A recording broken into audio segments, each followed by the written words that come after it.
ایک شہر جو خوشیوں کے ساتھ بسایا گیا اور جس میں بسنے والی قوم کو ہر نعمت سے نوازا گیا تھا، مگر وہ انسانی تاریخ کا وہ مقام بن گیا جہاں گناہ چھپ کر نہیں بلکہ اعلان عام کے ساتھ کیے جاتے تھے۔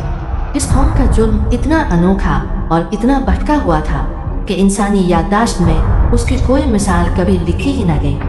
جب اللہ کو ان کا راستہ ناپسند ہوا تو پھر فیصلہ ہوا اور پل پھل میں پوری قوم بستی سمیت الٹ دی گئی۔ ایک ایسی تباہی جسے اللہ نے قیامت تک کے لیے عبرت بنا دیا۔ یہ قوم تھی قوم لوط علیہ السلام، اور یہ شہر تھا سادوم، جو آج کے جارڈن اور فلسطین کے درمیان واقع دو مشہور بستیوں میں سے ایک تھا، سادوم اور عمورہ۔ سادوم وہ سرزمین تھی جہاں زمین میں چشمے بہتے تھے، باغیچے ہرے بھرے تھے، فصلیں اتنی مضبوط کہ لوگوں کو کبھی گمان تک نہ گزرا کہ یہی زمین ایک دن انکار بھی سنائے گی۔ کھجوروں کے گچھے نرم تھے، پھل بھرے ہوئے تھے، پانی میں مٹھاس تھی، مگر ان کے دل زمین کی مٹھاس کے الٹ آہستہ آہستہ سختی میں بدلنے لگے۔ ابتدا میں ان کے گناہ چند افراد تک تھے، پھر ایک دن سردار نے مسکرا کر کہا، یہ نیا راستہ، اس میں مزہ۔ بس پھر کیا تھا؟ یہ شوق، یہ عادت، یہ بگاڑ پورے شہر میں آگ کی طرح پھیل گیا۔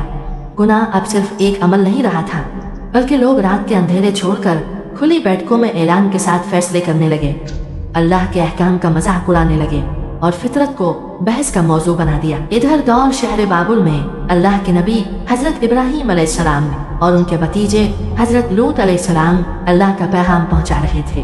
پھر اللہ کے حکم سے ہجرت کی گئی اور حضرت لوط علیہ السلام وہ پہلے انسان تھے جو حضرت ابراہیم علیہ السلام پر ایمان لائے تھے۔ یعنی یہ دونوں صرف رشتے سے نہیں بلکہ ایک ہی دین، ایک ہی سفر اور ایک ہی مشن سے بندھے ہوئے تھے۔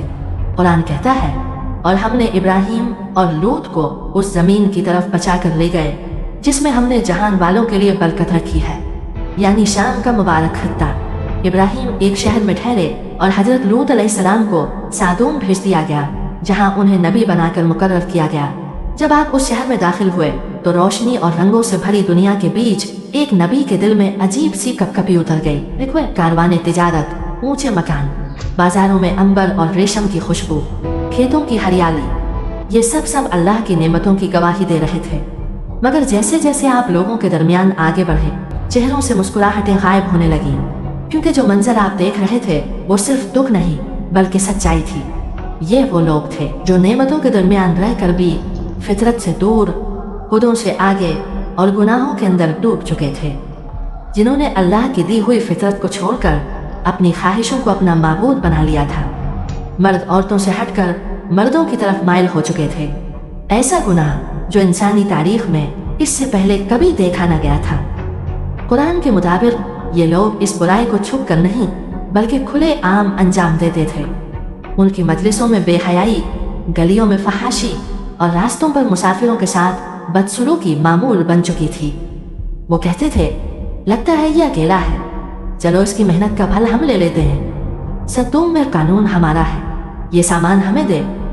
جس شہر کو اللہ نے امن، رزق اور خوبصورتی دی تھی، اسی سرزمین پر لوگ سڑکوں پر بیٹھ کر آنے جانے والوں کو پریشان کرتے، ان کا مال لوٹ لیتے اور ان کے ساتھ نامناسب میلانات رکھتے۔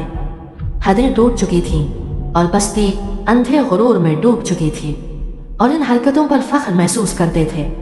نعمتوں کی وادی اب گناہوں کا میدان بن چکی تھی۔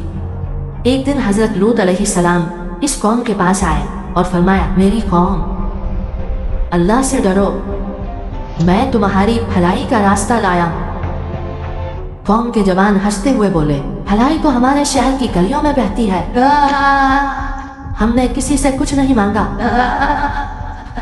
حضرت لوط علیہ السلام نے فرمایا، قوموں کا عروج ایمان سے ہوتا ہے، دیواروں کی بلندی سے نہیں۔